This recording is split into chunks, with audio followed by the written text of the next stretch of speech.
It's earnings season, guys. You guys understand this is probably one of my favorite quarterly activities. I get to peek into some of the businesses, publicly traded businesses, give you guys a ton of insights, break down a lot of numbers for you guys. And today we're going to be doing GNC's 2019 quarter two earnings.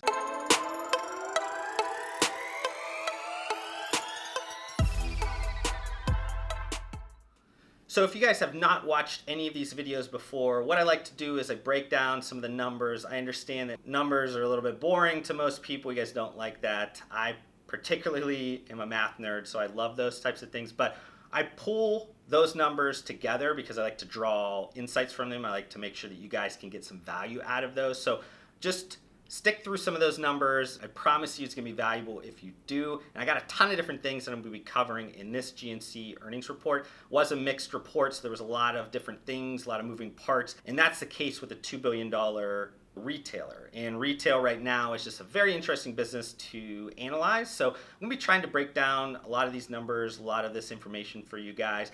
GNC did also put out a supplemental document today that had a ton of other information in there. If I added all of that information into this video, it would have been probably like an hour-long video. So what I'm going to do is I'm going to carve out a lot of those little sections from that pulled some really good information that I can take and maybe apply it to also when Vitamin Shoppe reports their earnings here in a couple weeks, kind of do a comparison, kind of see how both of those competitors are really reacting against each other, maybe also compare it to some of the internet retailers, some of the mass retailers.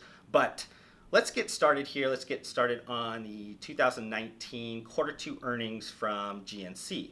So revenue, top line revenue this quarter was $534 million. That was down 13.5% year over year, or a change of, I think, $84 million. Just so you guys can get a little sense of like what makes up that loss of $84 million year over year. So you had the nutraceutical manufacturing facility that they used to own, that they did sell all of that business off to International Vitamin Corporation. That was kind of where the biggest loss came from. That was a loss of $34 million. The store optimization plan I'll talk a bunch about later in the video, that did create a loss of $15 million, so that's store closures. Obviously with less stores, even if those stores were not performing well, you're going to have less revenue. The other joint venture that they've created with Harbin Pharmaceutical in China, that also had a loss to their international revenues of about $10 million.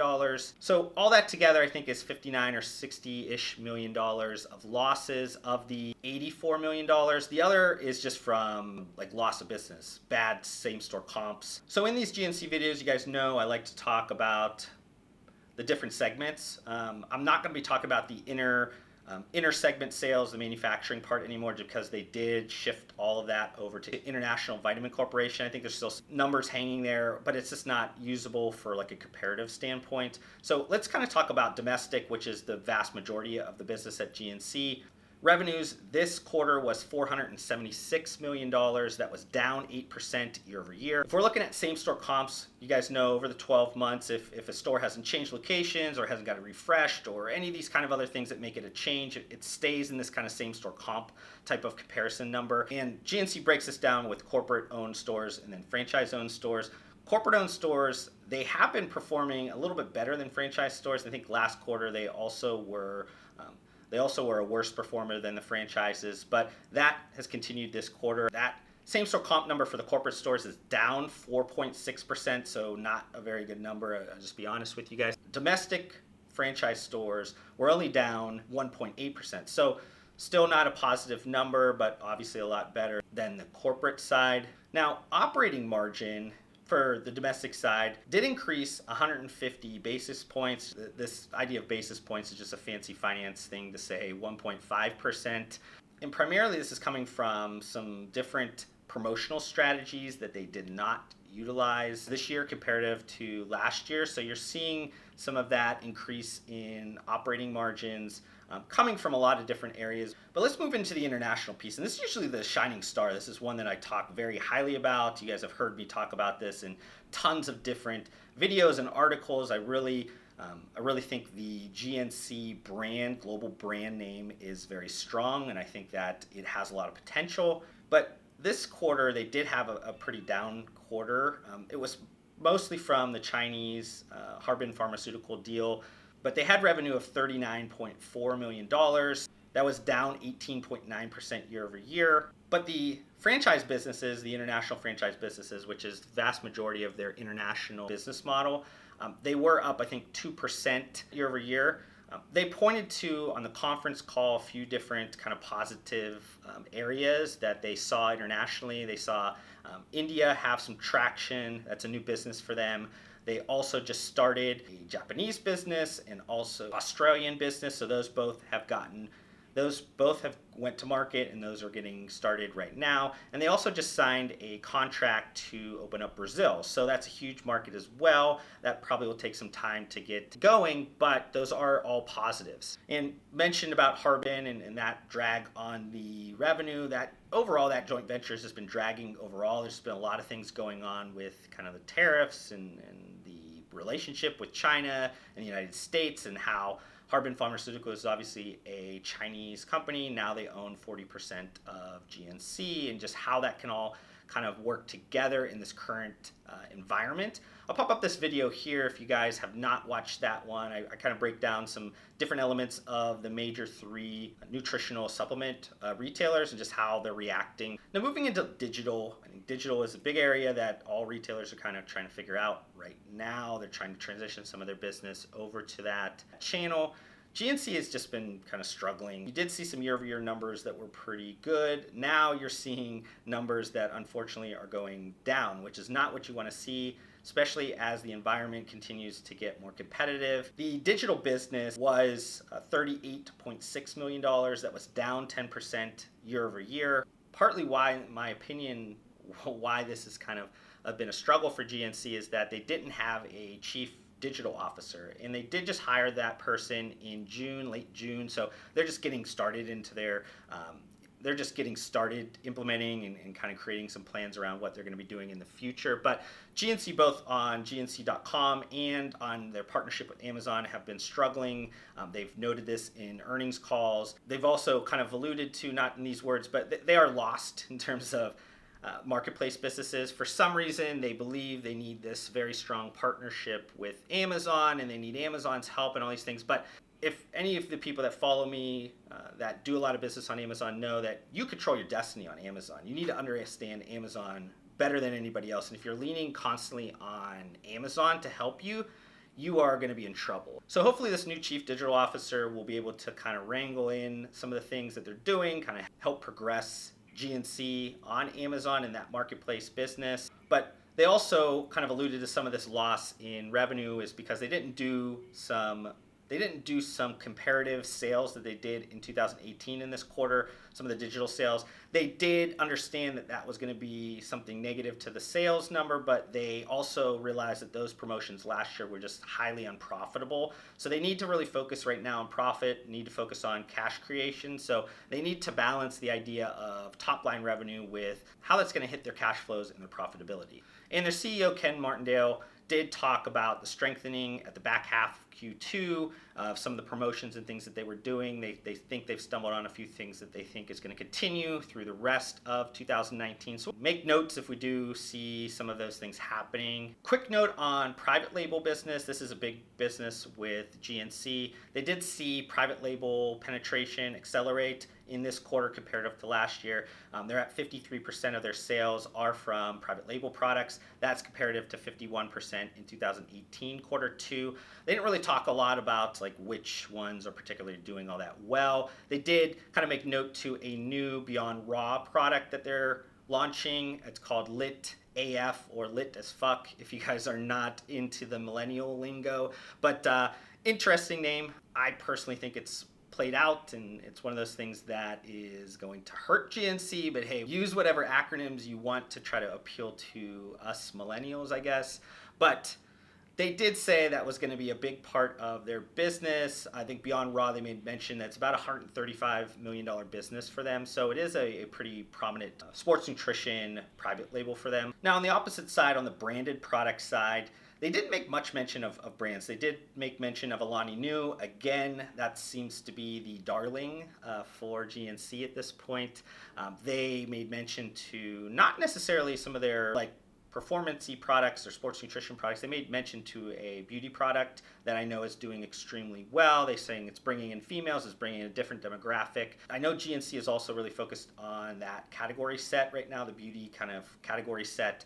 I'm going to be doing another video just in general about the beauty sets and things that kind of are happening around the blending of supplements and beauty. And then just also Ken Martindale made mention that they are going to be leaning on their strategic partners, their branded products to create some different targeted type of things. That's for them to delever some of the risk on their private labels. They really want to get their branded products to try some different things out, drive some traffic to them. And if they do, obviously then they'll kind of come in with a private label offering to kind of take up some of that space. I want to move into the store optimization plan. That's something that kind of continuously gets brought up. That's something I've talked about well over a year now, even before I started my own YouTube channel on Price Plow's channel. Talked about store locations and what GNC would need to do to kind of keep themselves afloat. So over the first 6 months, comparable to 2018's first 6 months, they have closed about 750 store locations. They're set to continue this store optimization plan through 2019, probably into early 2020. They've talked about store closures, at least the last announcement was somewhere between 700 and 900 store locations. I think before that, earlier in 2018, they talked about 200 or 300 locations. So they're getting to this point where I think they're about 2/3 of the way done, but you never know, depending on different elements of traffic and how the retail world is working, how that could kind of ramp up. And they talked about one specific area a lot, and that's around mall traffic and just malls in general, how the GNC locations within malls are doing. If you guys are not aware of the mix, you have about 61% of the GNCs in strip malls or just kind of out there outside of the mall. And then you have 28% inside of the mall. And then the other 11% is like store within the stores and a couple other concepts they have. But that 28% of the mall is what really is creating a lot of issues for GNC right now. They made mention that the strip malls, the same store comps are kind of close to flat. So you're seeing a strong negative comp number on the mall locations. So they're now kind of looking at the malls and saying, this is maybe not going to work for us. Though there's a lot more revenue that's created per store in those mall locations because of just the natural amount of foot traffic that goes in and out of those malls each day. But maybe not as profitable as a whole, and because of that, they need to look at them in terms of their store optimization plan. One of the benefits of mall leases is that they're usually very short term, provides a lot of flexibility for GNC. So when those lease terms come up, they can evaluate those pretty quickly. They can get out of those locations very quickly. And of the 800 or so locations that GNC has in malls, they said they could close somewhere between half of them.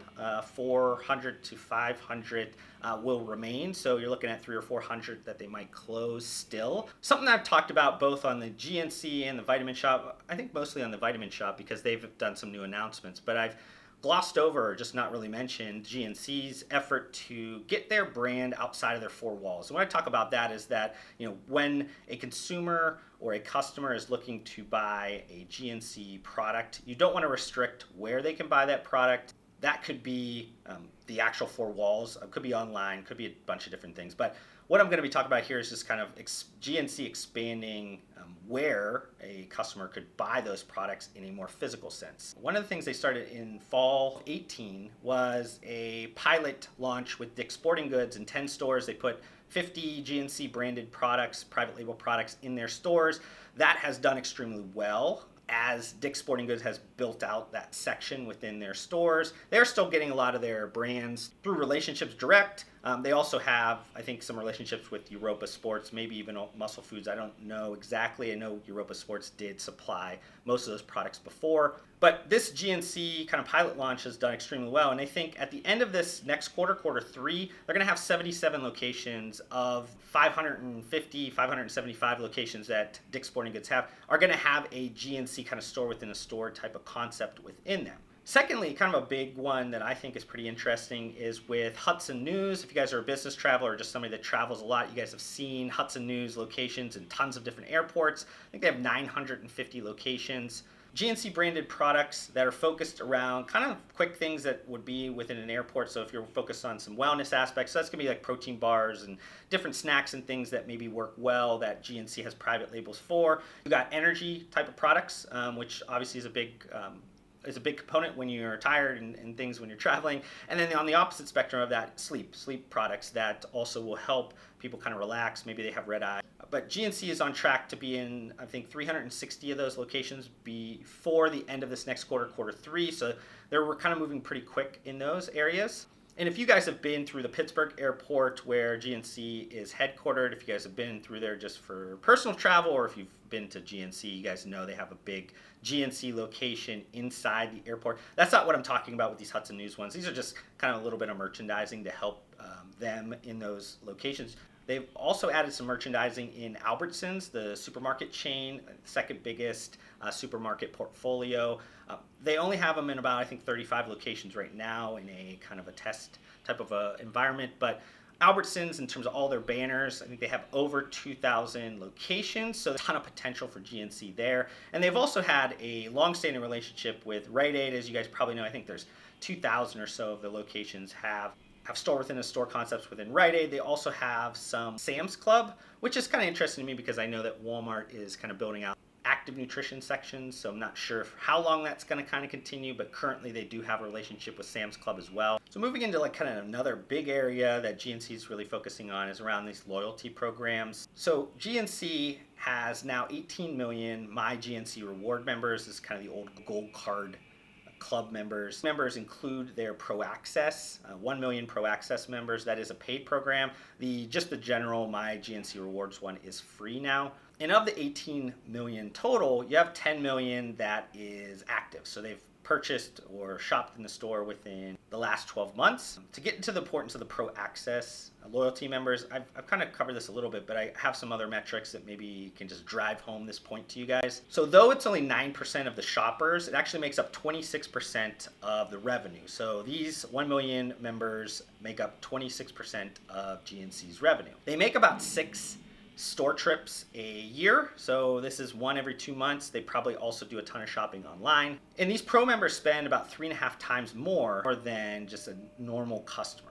But most importantly, I understand it's a revenue driver and that's impressive stats. Yes, I get it. But most importantly, these 18 million rewards members create an immense amount of customer data that GNC needs to harvest, needs to be able to pull, and creates an exceptional shopping experience for their customers. This is really the keystone. This is really the point that I always like to draw, because this, to a retailer now trying to learn as much possible about the changing, constantly kind of dynamically changing customer, the more that they can learn about the customers that are within their business, this is what is going to keep GNC alive. This is what keeps them viable. And they need to really focus a ton of their attention. They need to be really focusing their store associates to make sure they're driving signups. This is probably like public enemy number 1 for me in terms of making sure that you can get that, because a sale is one thing, cool, that's great, but you want to make sure you have that customer data for the future. And then finally, just want to cover the debt environment, cover the debt landscape for you guys, because that is a part of GNC, unfortunately, and part of a lot of retailers. GNC this quarter ended with $96 million of cash or cash equivalents. That was up from previous time. They also have a revolving credit line that they can access of, I think, $81 or so million. So together, they have about $170, $180 million to play with in terms of liquidity. And why this is important is because I think in May of 2020, there's some type of trigger on some of the convertible debt that they still have. I think $160-ish million in convertible debt. If it's not below $50 million by May of 2020, there's some type of clause where that's going to add some value to that, and they don't want to get to that point. They have been buying down some of that convertible debt. I think they bought $30 or so million this quarter. They're going to continue to do that. They do have enough of cash to just buy that down. I wouldn't be too much worried about that. They also have a ton of other things they need to be focused on, so it's not like they could just use cash for one purpose. But it's important to note that they do have enough of short-term cash or cash equivalents to cover that. But after that, you have kind of a big payment, I think a loan of about $450 million they still have to kind of pay down, and that's somewhere in early 2021. Not exactly sure how they are going to produce that much cash. They're going to need a lot of positive things to kind of get going. They might have availability. They might have some availability to extend some terms or do some things if they do have some positive aspects of their business going. But it's important to kind of note that nothing kind of all that pressing right in front of their face. But there are some things that are going to come up over the next 18 months or so. Thank you so much for watching this video. If you want to help support me, make sure you guys hit that thumbs up button on this video. If this is the first time you've been introduced to my videos, would love for you guys to be a part of my community by subscribing to my channel. I upload several videos just like this weekly. And if you guys want to connect further outside of this platform, I do include all of my social media links down below. I just want to thank you guys again for your time. Hopefully I gave you some value in return, and we'll see you guys on the next video.